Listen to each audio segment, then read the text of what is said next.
अस्सलाम वालेकुम व्यूअर्स, बहुत प्यारी बात आपके साथ शेयर करनी है। वीडियो एंड तक लाजमी देखें।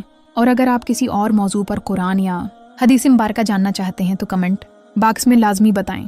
हम आपकी मोहब्बतों के शुक्रगुजार हैं। कैसे हैं आप सब? उम्मीद है खैरियत से होंगे।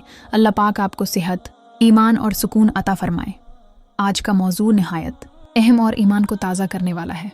हम अक्सर सुनते हैं कि दीन इस्लाम मुकम्मल हो चुका है, मगर सवाल ये है कि ये ऐलान कब और कहाँ हुआ और उसका मतलब क्या है।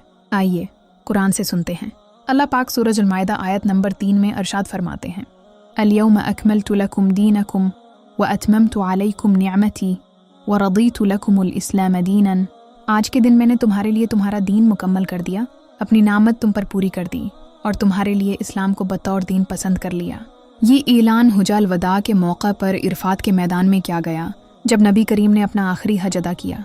ये लम्हा तारीख़ इस्लाम का एक अजीम मोड़ था। इस आयत के नुज़ूल के बाद दीन में किसी किस्म की कमी या ज़ियादती की ज़रूरत बाकी नहीं रही। उसका मतलब है कि हमारे लिए हदायत का मुकम्मल निज़ाम मौजूद है। इबादात, मुआमलात, अखलाक, सियासत, माईशत, सबका उसूल व ज़ाबिता इस्लाम में बयान हो चुका है। अब सिर्फ एक काम बाकी है, इस मुकम्मल दीन पर अमल करना और दुनिया को इस पैगाम से रोशनास कराना। तो याद रखें, दीन इस्लाम सिर्फ माजी की बात नहीं बल्कि आज भी हर दौर के लिए मुकम्मल हिदायत है। दोस्तों, अगर आपको ये बात पसंद आई तो वीडियो को लाइक करें, शेयर करें और हमारे YouTube चैनल नूर ऑफ हदीस को सब्सक्राइब करें।